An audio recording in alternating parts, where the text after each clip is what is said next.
Fala pessoal, bem-vindos ao primeiro resumo macro, né, que é o nosso comitê de alocação aqui da Appen de 2024.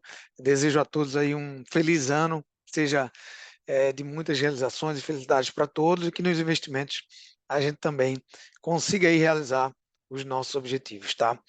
Esse comitê, como de praxe, né, a gente vai sempre na busca de tentar entender qual é o próximo capítulo do mercado, né? Essa é sempre uma tentativa, mas fazer uma breve introdução com a retrospectiva de 2023, que foi um ano que terminou bem, mas o terminar bem não traduz a dificuldade que foi o ano.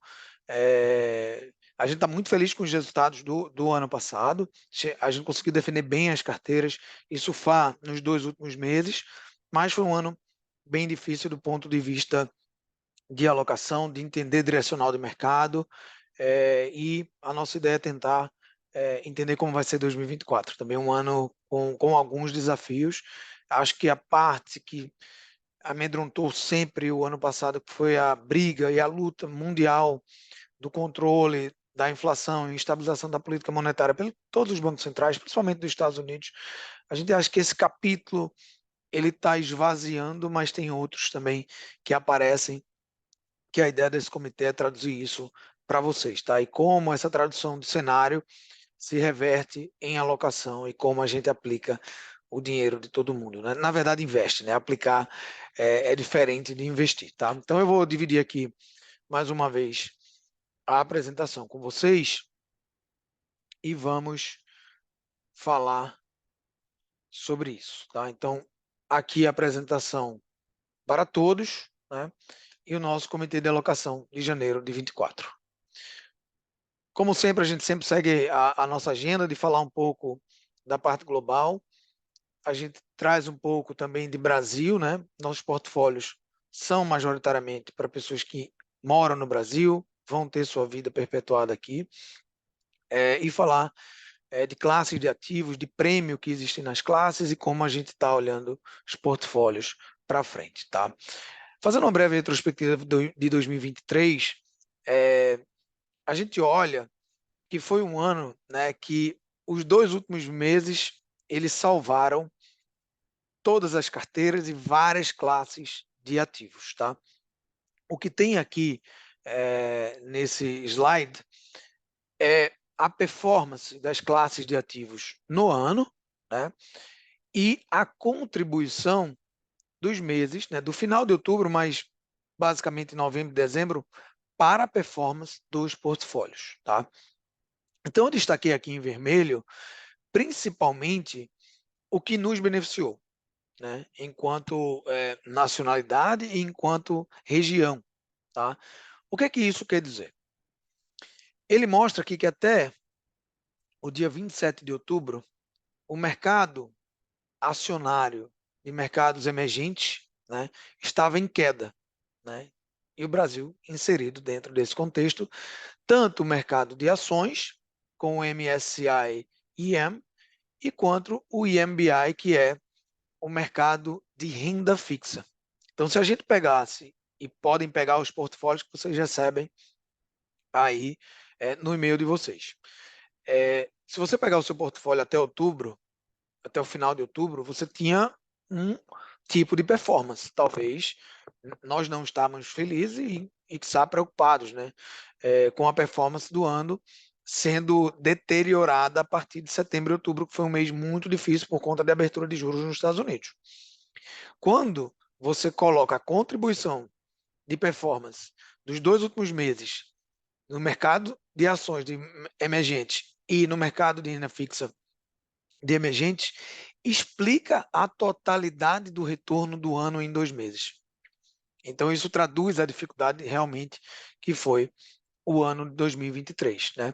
Isso para várias classes de ativos, tá? Se a gente pega o S&P, a mesma coisa. O S&P estava performando 8%, terminou o ano performando 24%. A contribuição de retorno dos 8 para o 24 também aconteceu nos 2 últimos meses do ano. Então, quando isso acontece muito forte, num espaço de tempo muito curto, claro que isso aí quase ninguém pega na totalidade, é muito difícil você capturar isso quando é muito rápido. Por isso que o portfólio ele é recomendado, né? Você tem um pouco de ações, um pouco de multimercado, um pouco de juros atrelado à inflação, que são essas as classes de ativos que se beneficiam quando isso acontece. Então, praticamente em todo book, e aí você olha a sua performance em novembro e dezembro, eu acho que você vai conseguir entender o que aconteceu também nas suas carteiras, tá? E aí, o ano de 23, ele foi um ano engraçado, né? Porque geralmente você investe naquilo que subiu, né? Não estou falando a gente, mas a maioria das pessoas. Se todo mundo tivesse investido no que subiu em 2022, perderia dinheiro integralmente em 2023, porque praticamente tudo que foi bom em 2022 foi ruim em 2023 e vice-versa, tá? Então isso mostra mais uma vez a dificuldade de você acertar um direcional. 2022 foi um capítulo, 2023 foi outro capítulo. E a direção diametralmente oposta. Então, mais uma dificuldade para você entender qual é a melhor carteira e, mais uma vez, um voto em favor do portfólio equilibrado, né? Quando a gente olha o desempenho das classes de ativos no mundo, você pega os 12 últimos meses, né, que traduz, vamos pegar 2023, né, que é essa coluna aqui do meio, você vê muita coisa positiva, mas em 2 anos você vê que não recuperou as quedas ainda, né? Dando um exemplo aqui para os mercados emergentes, que no ano passado subiu 9% em dólar no agregado, mas dos 2 últimos anos está caindo 7% e nos 3 últimos anos está caindo 9%. Então tem muita perda ainda que está para trás. Quando a gente olha também os portfólios equilibrados nos Estados Unidos, nos 2 anos acumulados, os portfólios ainda estão com perdas acumuladas, a despeito de 2023 ter sido um ano muito bom para esse tipo de portfólio, né? Mas ainda carrega um histórico de perda. Então, isso mostra a dificuldade.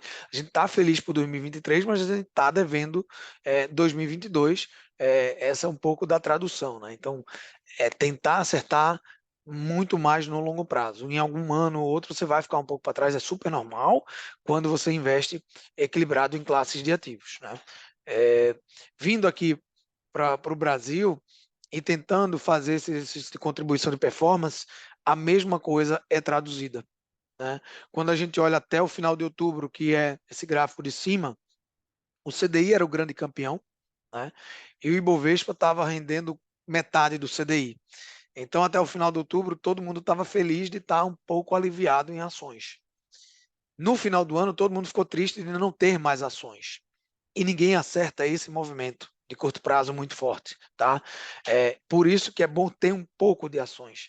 E quem tinha um pouco de ações pegou esse movimento. E eu falo ações, mas multimercado também, que acabou também pegando esse movimento final, né? Então, quando você olha a contribuição de retorno dos 2 últimos meses para o Ibovespa, 78% da performance do Ibovespa no ano passado foi justificado pelos 2 últimos meses. Quase 60% da contribuição de performance dos multimercados também, né? Então, isso mostra que você tem um pouco de risco quando o cenário vai para o lado positivo, isso premia a tua carteira, tá? Em 2023, e aí terminando um pouco desse retrospecto, né? Eu tentei quebrar aqui como se fosse uma história, né? Da dificuldade mesmo que se apresentou. Então, quando a gente pega o primeiro trimestre, o que foi que deu tom ao primeiro trimestre em relação ao que a gente precisava se ater para tomar as decisões de investimento, né? O ano ele começou bem porque foi traumatizado por novembro e dezembro de 2022, com a PEC, com o governo entrando, sem firmar um compromisso muito forte do arcabouço, mas logo no começo do ano o governo falou, não, vamos apresentar um arcabouço, e aí o mercado deu uma aliviada, e a bolsa subiu até o dia 15, mais ou menos, né? Depois começou a ter a crise das Americanas, né? Que começa a ter suspeita aí no mercado, principalmente de crédito. Se você pegar os fundos de crédito privado e as próprias emissões, elas caíram demais nesse primeiro trimestre, né? Por conta desse evento praticamente isolado. Teve a Light, teve a Americanas ali, mas você não teve uma quebradeira geral, como se achou no começo de ano que ia ter no mercado de crédito, tá? E aí isso fez com que a parte de crédito privado dos portfólios performassem mal no primeiro trimestre e logo em decorrência disso, no início de março, veio a quebra do SVB, que foi o Banco Americano. Então, do ponto de vista de investimento, você fala, o que é que eu faço? Eu não vou tomar tanto risco, né? Se eu estou com uma descredibilidade no mercado de ações, porque eu não tenho um compromisso fiscal. Se eu tenho lá fora banco quebrando e empresa quebrando aqui no Brasil, o conservadorismo, ele te chama para o jogo para você defender o seu patrimônio, porque você não sabe qual é a derivada disso, né? Para onde isso vai se desenrolar. E aí, no final de março, o Fed começa a suspeitar que a inflação não está sob controle e começa a aumentar também a taxa básica de juros lá. Então, isso também fica ruim para o mercado de ações.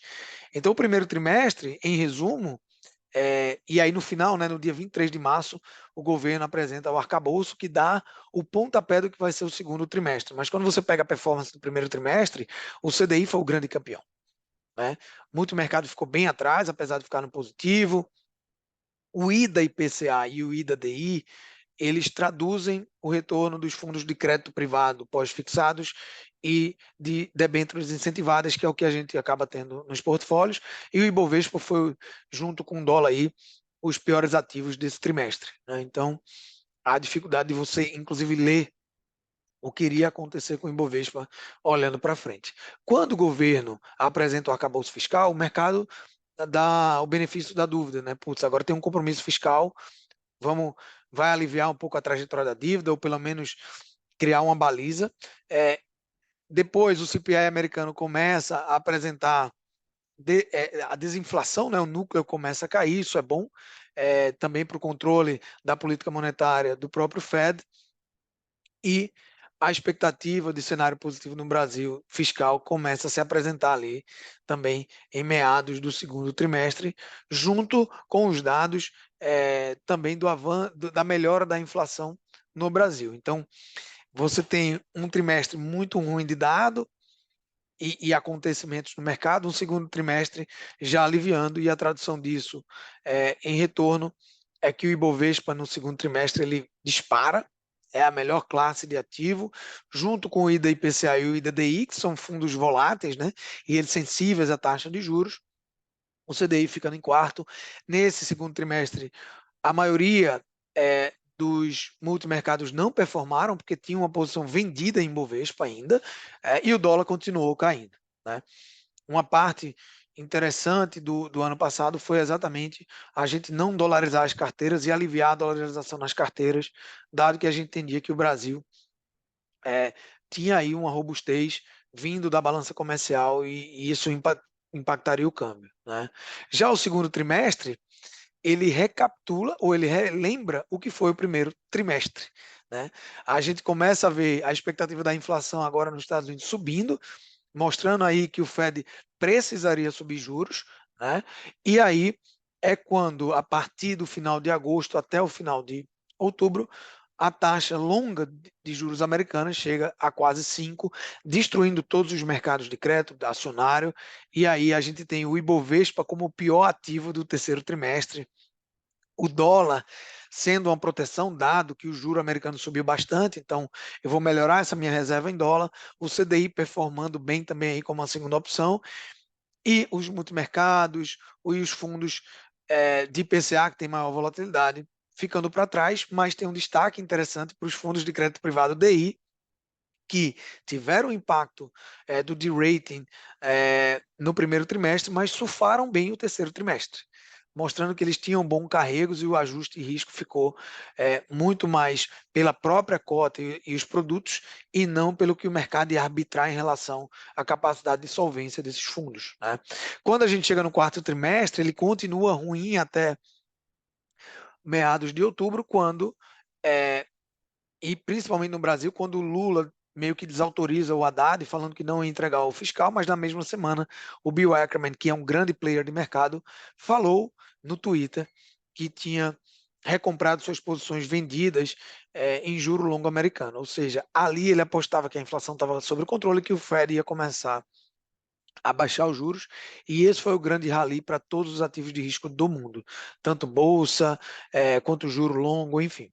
É, e aí, eu acho que foi dia 14 de dezembro, ali foi meu aniversário, o Fed anuncia que a briga, né, contra a inflação estava ganha, e que a partir de agora ele ia olhar muito mais queda de juros do que a subida de juros. Aí o mercado, na última quinzena de dezembro, voou sem freio, literalmente. Então, quando a gente olha e olha as classes de ativo, o Ibovespa volta a performar 16% nesse trimestre, o IDA e IPCA também.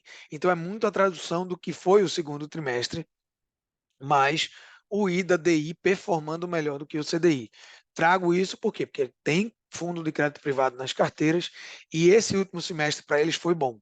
Os que não capturaram, isso a gente está revisitando, inclusive para sair das nossas alocações. A gente quer entender quem performou bem também no período que o mercado performou bem ou acima dele, porque ele está posicionado, está sabendo fazer essa leitura. No primeiro trimestre, eu não posso punir tanto os fundos de crédito privado, porque isso aconteceu no mercado geral. Isso contaminou e foi sistêmico. Tá? Então, essa é um pouco da dificuldade que se traduz o ano específico de 2023 para alocações de ativos, tá? E aí, quando a gente olha os fundos de investimentos no Brasil, em geral, é a mesma coisa. Quando você pega os três últimos, quem eram os piores fundos de investimento até outubro de 23? Você vê aqui ações e Ibovespa. Quem terminou nos melhores? Ações e Ibovespa. Então, assim, é muito difícil. É muito difícil para a gente, mas para qualquer um. Eu não conheço profissionais, tirando os gestores de ações, porque ele não tem o que fazer, né? Ele tem que estar comprado em ações, que pegou toda essa alta integralmente e no tamanho que queria. Tá? Isso não acontece, isso só acontece quando você tem um portfólio realmente distribuído em classes de ativos. Tá? Indo agora para o que é o cenário macro global e tentando entender para onde é que a gente vai agora, né? A gente tenta trazer quais são os temas de 2024, tá?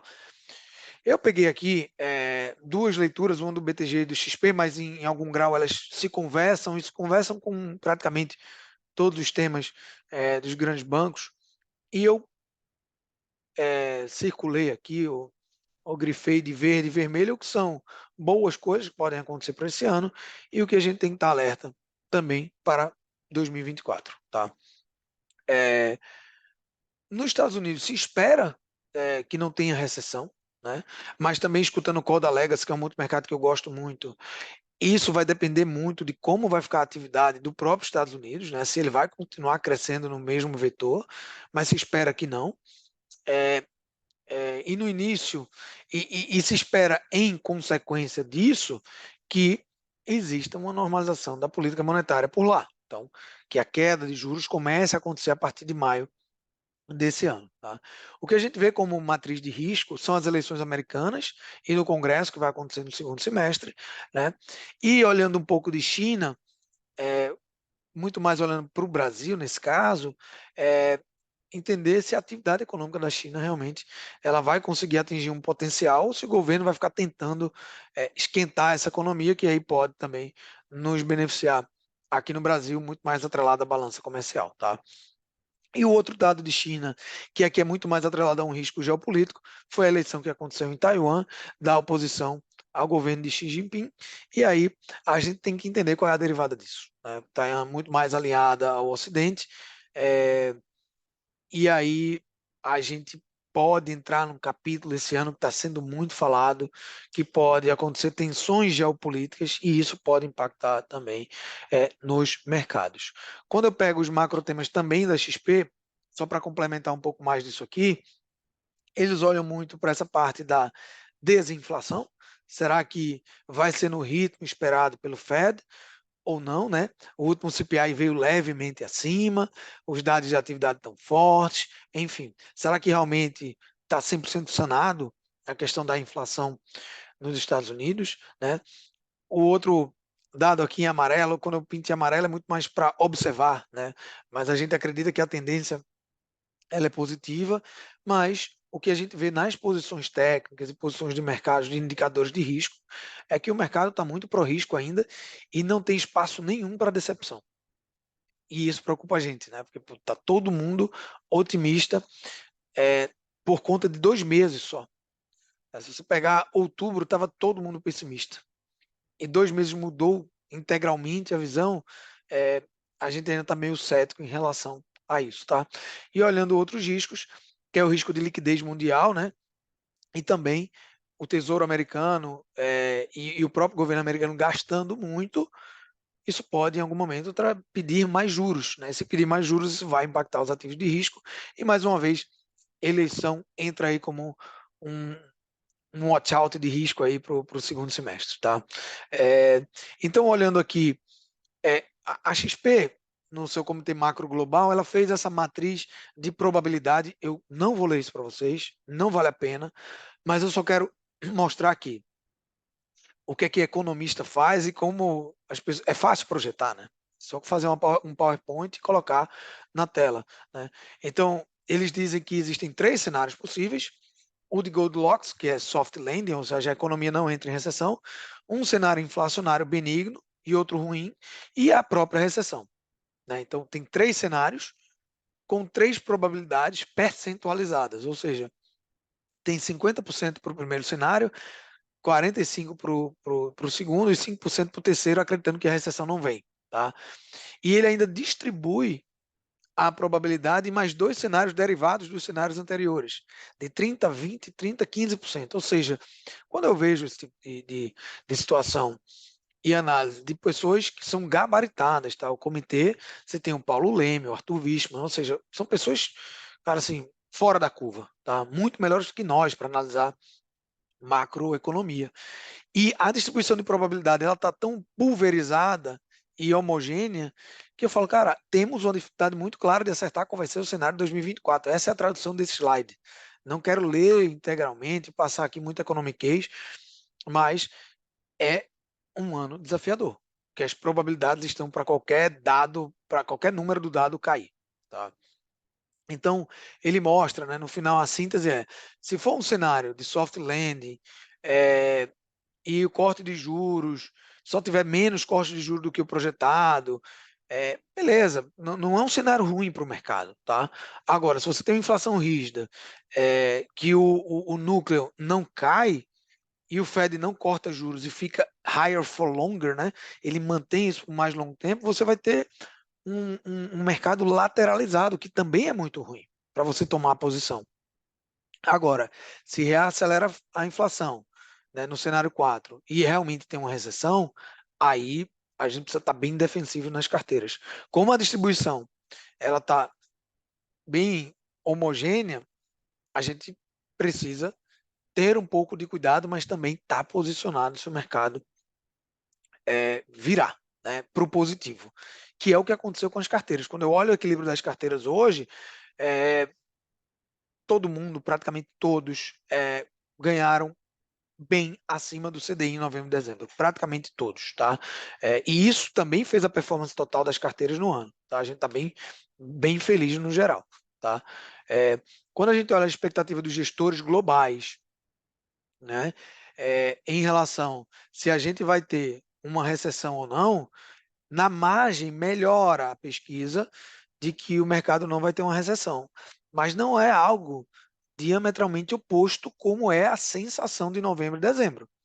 Você pega em maio do ano passado, quase um ano atrás, a probabilidade era 68 de ser um soft landing e 27 de ter uma recessão. Ainda está em 17. Então, não é que era 100% de probabilidade de recessão e agora é 17. Tá? Então, os gestores ainda estão paulatinamente tateando esse risco, se ele vai surgir ou não, mas na margem melhora o cenário. Tá? E o que a gente aprendeu, isso foi até uma palestra do Itaú no final do ano passado, que o que realmente importa quando o cenário ele é de incerteza é o que o Banco Central americano quer. Então, se ele quer que o juro suba, como ele quis até dezembro do ano passado, ou até o final de outubro, mais precisamente, é isso que vai acontecer. Se vai ter recessão, se vai ter geopolítica, se a bolsa brasileira está barata, isso não importa. O que importa é se o Fed, nesse momento, ele quer subir juros ou descer juros. E no dia 14 de dezembro, ele foi vocal e falou: agora eu quero descer juros. Então é isso que importa, porque ele vai puxar todo o mercado para onde ele está indo. E para que ele volte atrás no que ele anunciou, porque ali foi um pivô realmente do Fed em dezembro, ele vai ter que ter muito dado que corrobore para que ele tome essa outra decisão, senão, até pela credibilidade do Banco Central, ele fica descrente dos agentes, e isso também não é bom para ele. Tá?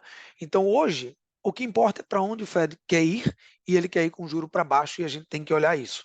Dia 31 de janeiro, esse mês, já vai ter outra reunião, então, para mim, é o melhor capítulo para o próximo capítulo, né? O melhor episódio do próximo capítulo é o que vai acontecer no dia 31. Tá?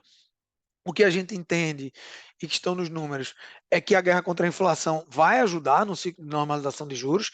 Então, a gente vê uma queda agregada nas cestas de commodities ajudando a inflação global.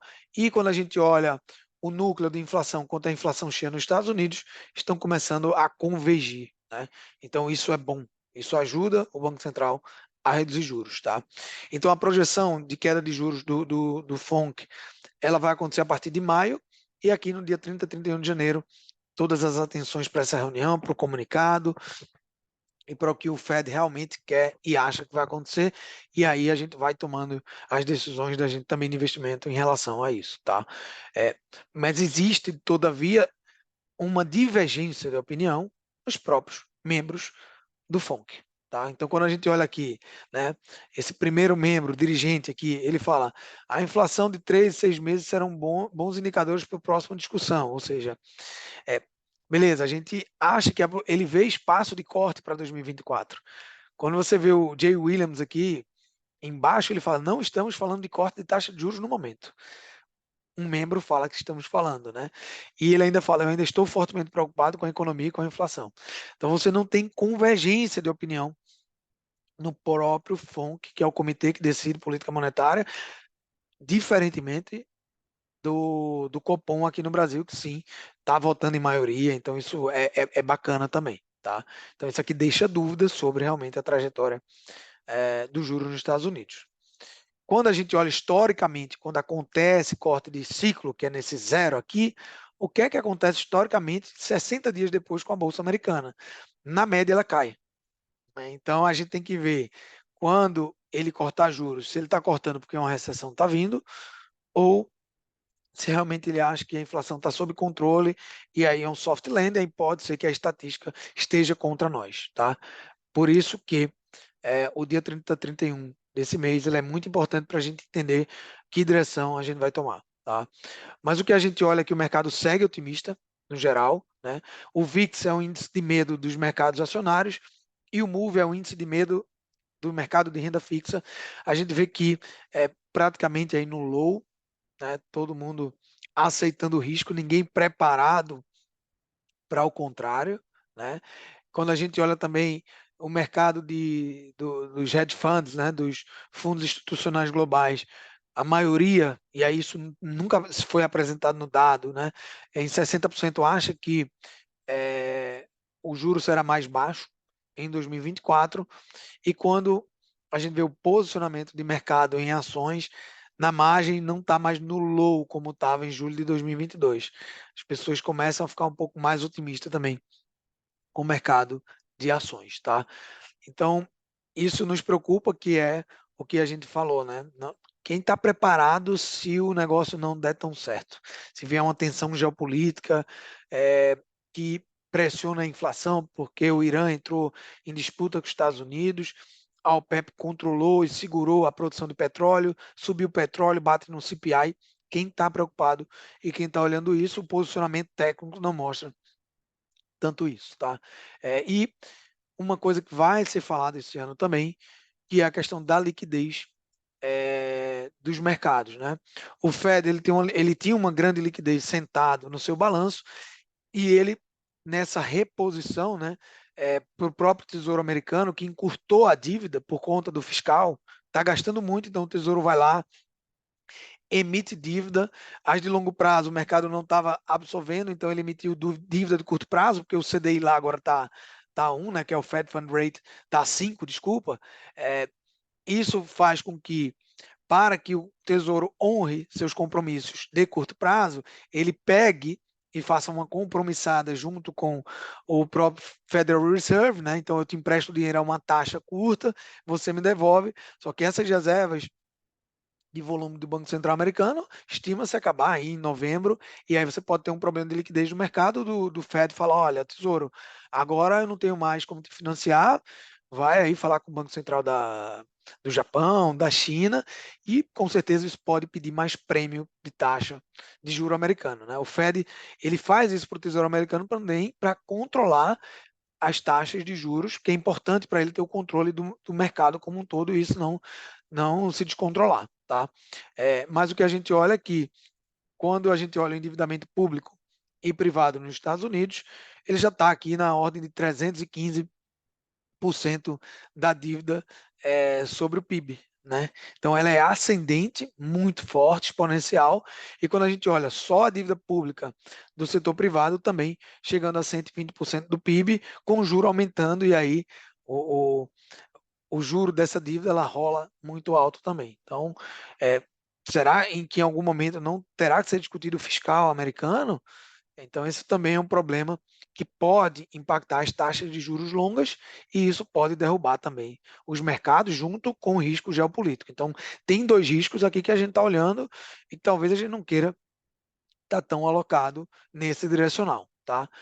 A China preocupa pelo crescimento, porque você vê historicamente as metas anuais de crescimento são revistas para baixo, né? E quando a gente olha o PMI, que é uma cesta da indústria, os pedidos, tanto de não manufaturados quanto de manufaturados, vem diminuindo na China.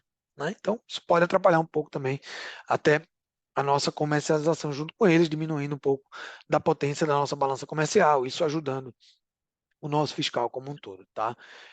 No mercado acionário, olhando um pouco desse desenvolvimento versus emergente, a gente vê que o azul claro, que são os índices de desenvolvidos, andou, né? O de emergentes andou no ano passado, mas assim, está muito atrás ainda. Né? Então a gente vê que de 2021 até agora, os mercados emergentes ficaram para trás nesse rally que aconteceu nos desenvolvidos. Quando a gente olha valuation de mercados por múltiplos, os Estados Unidos está bem na frente, com um múltiplo muito mais esticado. Você vê que de 2020 e 2021 ele largou na frente, abriu essa boca de jacaré, essa grande dispersão. Quando a gente olha o mundo sem Estados Unidos e os emergentes, é como se o preço-lucro tivesse igual. Então, realmente, os Estados Unidos puxou o emergente, o desenvolvido também, com essas altas. Né? Quando a gente olha um ratio, né, que é uma divisão do mercado dos Estados Unidos contra emergentes, esse é um dado interessante de valuation relativo. Né? Então, o que aconteceu aqui é esse ratio, né, que é esse indicador, ele está no low, ou seja, nas mínimas, desde 2020, 2001, que foi quando os mercados emergentes outperformaram, ou seja, ganharam do mercado americano. E o que aconteceu de 2010 para cá é que o mercado americano outperformou, ou seja, ganhou substancialmente dos mercados emergentes, e pode ser que esse ciclo esteja virando, que isso é positivo para o Brasil também. Tá? Quando a gente olha, enfim, o valuation do S&P por dentro, a gente olha aí as sete magníficas, né, que são as empresas de tecnologia, realmente os múltiplos mais esticados, puxando o múltiplo do S&P para ser 9 vezes lucro, e aí realmente é um múltiplo mais esticado acima da média. Tá? Quando a gente agrega a projeção de preço-alvo das grandes empresas do setor financeiro, como o Bank of America, Goldman Sachs, o Citi, Barclays, o que acha que vai ser o preço justo do S&P para 2024, a média está dizendo que é 4.800, isso daria um crescimento de 3% para a Bolsa Americana. Né? Então esse prêmio é muito baixo e a gente não topa alocar com esse prêmio baixo, mas o prêmio estava baixo ano passado e a bolsa andou também, tá? Não é porque o prêmio está baixo que a bolsa não pode andar, só que você só toma a decisão de investimento com o dado que você tem hoje, né? A gente não sabe o que vai acontecer amanhã, mas olhando esse prêmio, não tem atratividade nenhuma para eu tomar esse risco, dado que isso é renda variável, isso não é uma renda fixa, né? E quando a gente olha as sete magníficas, né, que tem uma ponderação dentro do S&P muito grande, ela é a alocação global mais, a gente chama de crowdada, né? Onde tem mais gente, é um consenso geral. Então pode ser que aqui também não tenha tanto prêmio para capturar, tá? Quando a gente olha os índices globais em valuation, fazendo um relativo entre eles, o que a gente vê é que o atual é o pontinho azul, nos índices globais ele está acima da mediana, né? E no meio da dispersão da máxima e da mínima. O S&P está super esticado versus a mediana e quase no topo das máximas. O S&P Equal Weight, que é quando você bota o mesmo preço para todas as empresas, ele já vem um pouquinho abaixo da mediana, dizendo que o resto das empresas do S&P podem andar, mas a Nasdaq, que carrega muito tecnologia, ela está bem acima, então não está barganha, né? Quando a gente vem para o Brasil, que é esse último aqui, você vê que o Brasil está barato, né? E o Brasil está barato há muito tempo, né? Então, o Brasil é aquele case de pode ficar barato por muito tempo ainda. Se você pegar o agregado de 2021, 22 e 23 da Bolsa Brasileira, é péssimo, não foi uma boa aposta, mas quando a gente olha o valuation relativo, tanto quanto mercados emergentes, que a atual está dentro da mediana e o Brasil ficou para trás, dentro dos emerging markets, o Brasil é barato. Então, pode ser que o Brasil seja, sim, uma boa alocação em equities, comparando globalmente, tá? Quando a gente olha quais são os riscos para 2024, a gente tem aqui em síntese, pode ser que a desinflação seja interrompida por algum movimento geopolítico, né? Tem as eleições, que sempre traz mais volatilidade para o mercado e incerteza. Esse lag da política monetária pode causar recessão ou não, né? O efeito dos juros nos Estados Unidos, eles começam a ser sentido depois, sempre 12, 18 meses, né? Então a probabilidade, e aí aqui também é uma pesquisa, todo mundo aqui, se você pegar no final de dezembro de 2022, 77% dos que responderam à pesquisa achava que no final de 2023 teria recessão. Já jogaram agora 69, 59%, já diminuiu para esse ano e você vê que o não sei começa a crescer. Então são as pessoas mais inteligentes aqui que não ficam tentando acertar a recessão e que só trabalham no dado. E um risco que começa a aparecer aqui é o risco geopolítico realmente da China, Rússia, Coreia do Norte, e agora a vinda do Irã, né, nessa posição contra Israel, isso pode trazer algum transtorno aí para os ativos de risco geral, para os Estados Unidos, tá? Então, aqui também é um ponto de observação para esse ano, tá? Quando a gente pega essa primeira análise, que foi da WHG, que é uma asset aqui no Brasil, e você junta isso com a pesquisa dos fundos de investimento do mundo globais, está muito análogo, né? Então, hoje, o maior risco de cauda que os alocadores mundiais olham é o geopolítico, depois uma recessão, depois a inflação, e aqui você tem a parte de liquidez de crédito com as eleições americanas. Então, recapitulando tudo que eu passei acima. Então, esses são os grandes capítulos que a gente vai trabalhar nesses 3, 6 meses. Vamos ver como se desenrola, mas traz para a gente também riscos para o pacote que a gente precisa ser moderado nas nossas alocações, dado que os prêmios também não estão mais altos como estavam o ano passado. Tá? E aí, só um pouco de histórico, né? Os riscos eles são trabalhados em capítulos, e agora o grande capítulo que está tomando a frente é realmente o geopolítico. Tá? Está em destaque aqui como 1º de janeiro de 2024. Macro Brasil, agora, vindo para o Brasil, os temas para 2024, em síntese, tem esse ganho de espaço estratégico global que o Brasil isso ficou muito mais revelado em 2023, então isso é uma coisa boa, tá, para o Brasil, mas eu sempre tenho que falar do cenário fiscal, não tem como tirar isso do pacote, porque esse é o nosso grande risco, né? Se o Brasil hoje não tivesse déficit fiscal, eu não tenho dúvida nenhuma que seria o melhor país do mundo para investir, tá? Muito por conta disso, né? Vindo para esse mapinha aqui, o Brasil ele tem uma neutralidade pura dele no mundo. Então, ele consegue fazer negócio com os Estados Unidos e com China, né? Então, o Brasil, no final das contas, ele é um grande centrão do mundo também, né? Ele é um centrão aqui dentro, né? Ele nunca vai virar uma Venezuela, nunca vai virar uma Suíça, mas no mundo ele também é um grande centrão. Ele não se mete muito em geopolítica. Espero que continue assim, né? Que a gente não politize a parte geopolítica e isso possa nos ajudar nessa parte estratégica global, tá? Quando a gente olha em exportação, Brasil é o primeiro no mundo em soja, milho, minério de ferro, em carnes é o segundo, em petróleo é o décimo, mas pode se tornar até o final da década o quinto, né? Então o Brasil ele é essa grande fazenda do mundo que o mundo precisa da gente, tá? Então isso é muito positivo para o Brasil. Quando a gente olha o saldo da balança comercial do Brasil com a China e dos Estados Unidos com a China, a gente é muito mais superavitário. Os Estados Unidos é deficitário, né, em relação à importação e exportação da China. Isso é muito bom para nós, tá? E também os investimentos que estão acontecendo esse ano no Brasil, a China está investindo bastante aqui, isso nos ajuda na geração de emprego, mas também movimentar um pouco mais a economia, tá?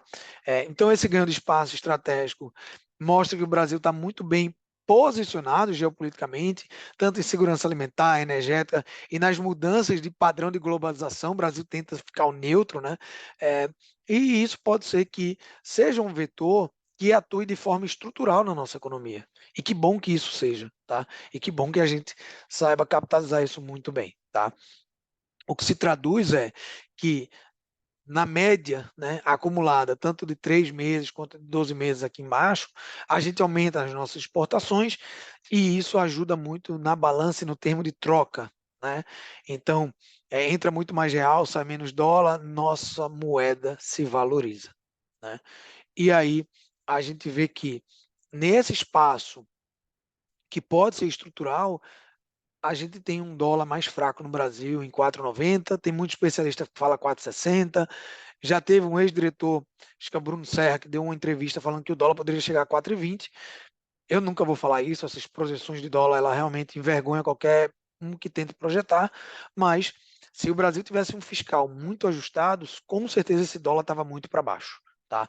Então a gente tem um vetor estratégico de balança comercial que ajuda muito o nosso dólar em termos de troca, mas a gente tem um fiscal que pede mais prêmio. Então isso também não ajuda e que em algum momento pode reverter em inflação, tá?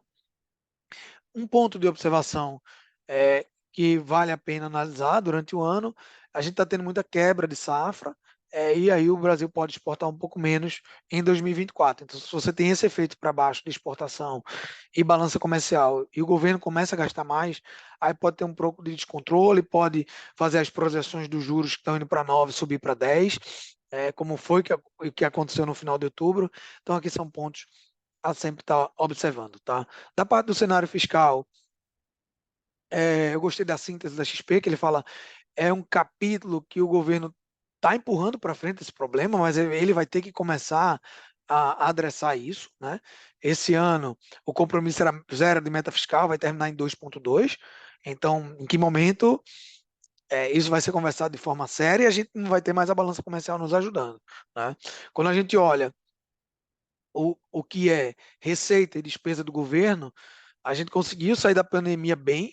Então, a receita é essa barrinha preta e a despesa é a azul.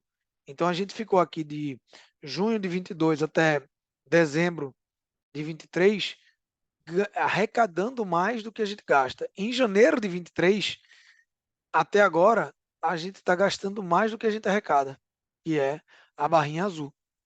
Então, em algum momento. E aí você vê que aqui a despesa aumentou no recorde dela a partir de outubro.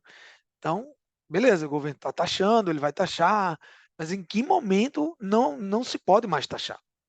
Porque você vai bater na economia diretamente. Ou ninguém não abrindo mais empresa, ou não empregando as pessoas porque o imposto aumentou. Então, o governo vai ter que conversar de reformas ou de redução de despesa espero que em algum momento em 2024 seria muito bem-vindo para a nossa economia, tá? O que a gente olha, então, no cenário fiscal é que o primário terminou 2022 positivo em 54 bilhões e terminou logo um ano após negativo 233 bi. Se você somar isso aqui, o governo gastou no ano mais de 280 bi no agregado e sem contrapartida, né? A gente conseguiu em janeiro entregar um superávit primário positivo, mas já entregou tudo em janeiro em 23 e provavelmente entregue também abaixo, que não é a meta do arcabouço fiscal. Então, isso é um problema que ele é dado, todo mundo sabe, e a gente vai ter que entender quais são os movimentos disso do governo, tá? O compromisso da meta é zero esse ano, positivo 0,5 e 1 em 2026, mas o que o mercado projeta é que não vai ser entregue em nenhum dos anos, tá? Então, se isso for verdade, a trajetória da dívida brasileira sobe e vai ser difícil você reduzir muito os juros, porque o mercado, para quem está se endividando, pede um pouco mais de prêmio, tá? Então, um capítulo a ser olhado e uma matriz de risco dentro das nossas alocações. Quando a gente olha projeções de Selic para 2024, o BTG projeta 9,5 com inflação de 4, então tem juro real bom ainda na nossa Selic aqui, né? E a XP é a mesma coisa, né? Uma Selic de 9 com um IPCA de 3,7. Então, esse é um prêmio bom de juro real de 5. Então a gente tem o espaço do pós-fixado ali, o 120, o 128 a gente gosta, tá? Para 2 anos, porque a gente ainda tem essa incerteza fiscal, tá? E como a gente é mais conservador em alocação, até para o mandato de planejamento da gente, ajuda a entregar, mas claro, todo mundo com sua parcela de ações ali embaixo, tá? Quando a gente vai para renda fixa e renda variável, o que a gente vê é que sim, tem um controle inflacionário, tanto nas projeções quanto o que se apresenta nos núcleos, né, de IPCA, é, e a gente vê essa diminuição dos prêmios. Né? Então, se a gente pegar 3 meses, olhar para trás, o juro ia começar 2025 em praticamente 11 e agora em 10. Então teve uma diminuição em toda a curva de juros. Né? A gente já vê aqui a curva de juros apresentando 9,70 para janeiro de 2026. Né? A curva ela é em juros compostos, então ela é a curva. O spot, que é a taxa efetivamente, ela está em 9. Tá? Então, beleza, tem uma suavização das curvas, diminui os prêmios, né? Tanto das alocações pós, mas também das alocações de IPCA+, aí diminui prêmio como um todo. Tá? Quando a gente olha esses prêmios na curva, antigamente, não sei se vocês recapitularem os comitês passados, os prêmios para 3 anos ele eram na casa de 7, 6,5, né? Esse amarelo era muito mais inclinado aqui. Agora, praticamente o prêmio ele é flat. O espaço que a gente tem para redução agora, ou vem de inflação ou vem de fiscal, para a gente capturar esse prêmio. Se a gente chegar na estabilização dessa curva como um todo, e a gente tiver alguma deteriorização fiscal ou algum geopolítico, algum risco, isso sobe e vai impactar nas nossas alocações. Então a gente, olha, não tem tanto prêmio para capturar no mercado. Tem alguns riscos. O valuation da bolsa americana está muito caro. Né? Depois eu vou falar um pouco da bolsa brasileira. Onde a gente aloca? Né? Onde é que tem o prêmio para eu capturar para a minha carteira performar bem? Né? Quando a gente olha os spreads de crédito, tanto no DI, eles estão começando a baixar. Na crise das Americanas, o spread de crédito veio para 4. Né? A cota caiu, mas quem comprou ali melhorou o carrego. Né? Os spreads de crédito de infra, eles chegaram também em 2023 aqui a dar 160% do CDI, agora está dando 104%. A gente está estudando os fundos de infra que a gente tem para começar a vender, porque já não tem tanto prêmio para capturar, ou ficar com o carrego. Né? Então a gente está olhando isso, se a gente diminui posição, ou se o carrego está interessante para manter. Tá? Então, o que a gente está vendo aqui, os prêmios, que é o que eu posso ganhar com compressão de curva, estão indo embora. Só vira carrego agora. Né? E o que a gente olha de projeção do Selic, aqui é o que o mercado acha, que vai ser 9, tanto em 24 quanto em 25, e o que a curva de juros diz. Tá? Então, vamos ver quem converge em que aqui eu espero que para 9, com o fiscal ajustado aqui, sem crise geopolítica, para que as carteiras possam andar. Né? Quando a gente olha, então, o mercado spot, né, que não é curva, é o que é realmente a taxa de juros, a gente já olha aqui para janeiro de 25, uma Selic a 9. Então, isso é legal, mas o mercado já precificou isso também, tanto em ação quanto em prêmio de juros. Tá? Na parte da renda variável brasileira, esse capítulo, né, foi muito difícil a renda variável ano passado, porque no primeiro trimestre acreditava-se que não ia ter recessão, mas depois o fiscal tomou conta aqui, então subiu até o dia 15 de janeiro, depois caiu.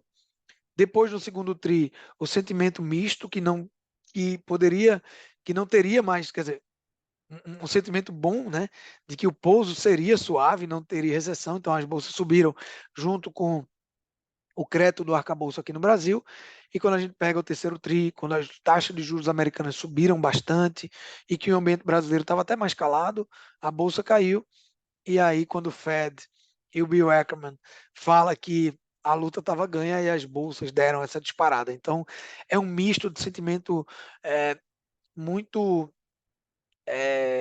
cara, oposto dentro de um ano e dentro de trimestres. Isso dificulta bastante acertar um direcional. Tá? O que a gente olha no mercado brasileiro também está otimista. Né? O CDS Brasil, que é o risco Brasil, está caindo e também a volatilidade do mercado de opções está caindo. Então, sim, festa do caqui, está todo mundo otimista, mas quem está preparado para um cenário contrário? Né? Quando a gente olha as posições, os gringos são os grandes compradores de bolsa no Brasil, são eles que realmente movimentam, né? Então você vê que o gringo, a partir de novembro, deu uma entrada muito forte, ele puxa a bolsa como um todo. Se você fizer uma correlação de entrada e saída de gringo com a performance do Ibovespa, eu acho que ela é correlação 95. Isso quer dizer que a bolsa em 2023 foi nada mais do que fluxo gringo, e é muito difícil operar fluxo quem é alocador. O trader opera fluxo, a gente não sabe operar fluxo. Né? Então, se a bolsa é fluxo, vai ser um ano que as carteiras vão ficar batendo muito. Né?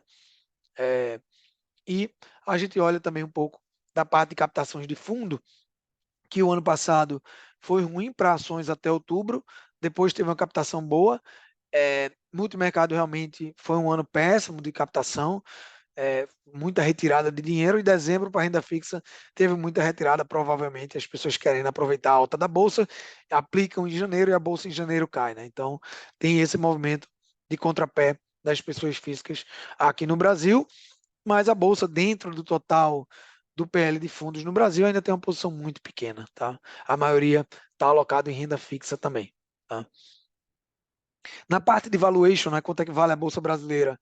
A Bolsa Brasileira, e tentando explicar aqui, né, o amarelo é a média, esse losango aqui o pretinho, né, é onde está hoje, né, e esse grande box cinza aqui é a máxima e a mínima de preço-lucro da Bolsa. Então, o preço-lucro da Bolsa Brasileira está abaixo da média, está quase nas mínimas, então a Bolsa Brasileira é barata, quando você exclui Petrobras e Vale, ela é 2 desvios padrões abaixo da média, então isso também é barato, né?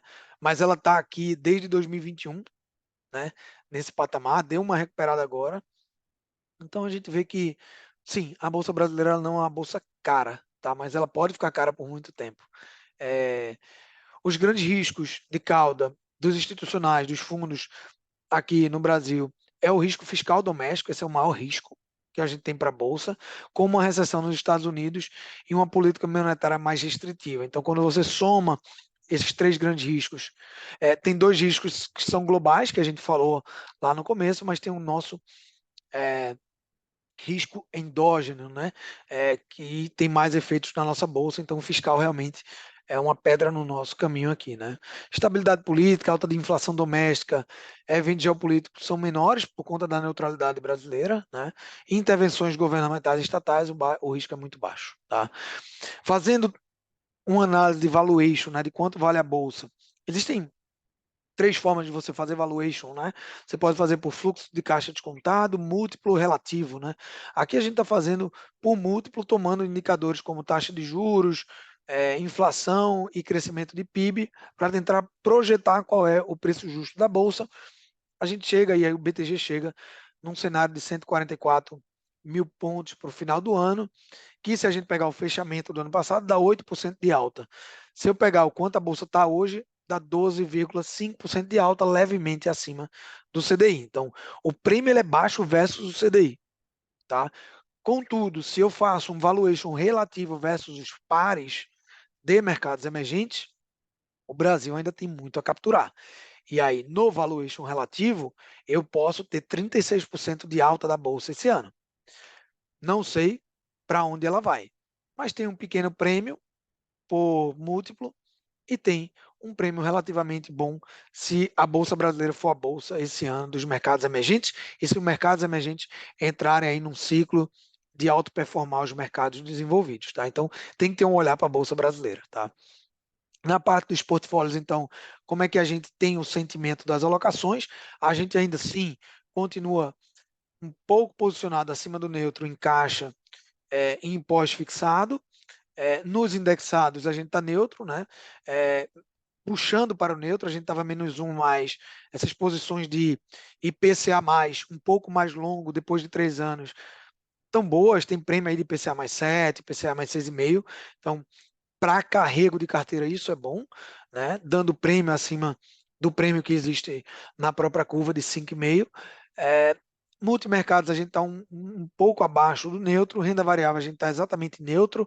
É, não estamos tão positivos nem tão pessimistas. Internacional, a gente está 2 pontos abaixo do neutro, super pessimista, não tem prêmio e a gente não está considerando fazer alocação. Tá?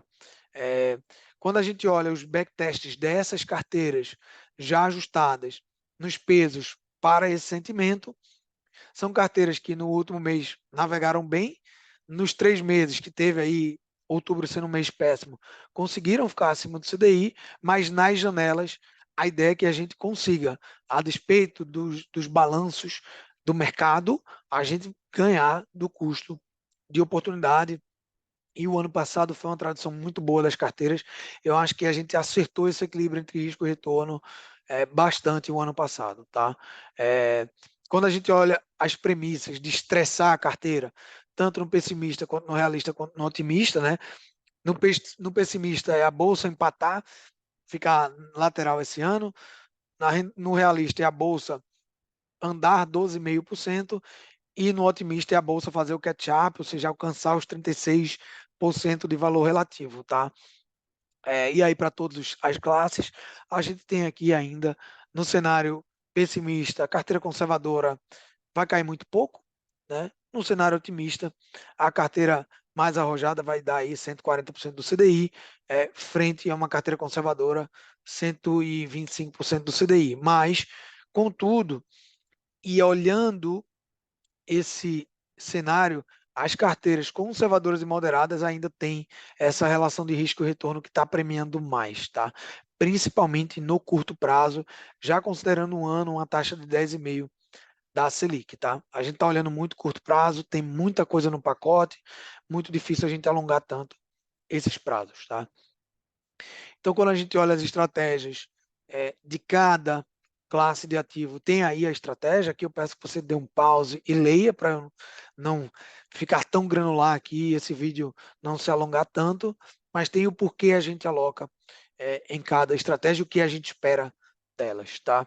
No fim, é isso, a tradução dos nossos books, né? A carteira conservadora com 90% em renda fixa, 10% em renda variável, a moderada com 80% em renda fixa, 20% em renda variável, e a carteira arrojada com 30% em renda variável, 70% em renda fixa. Tá bom? Eu acho que é isso do nosso comitê desse mês. Acho que ficou um pouco longo, mas agradeço a todos vocês que ficaram até o final. Como sempre, me coloco à disposição aqui para dúvidas, sugestões em relação a esse comitê e espero que a gente tenha um bom ano de 2024. Bom? Então, um grande abraço a todos. Tchau, pessoal.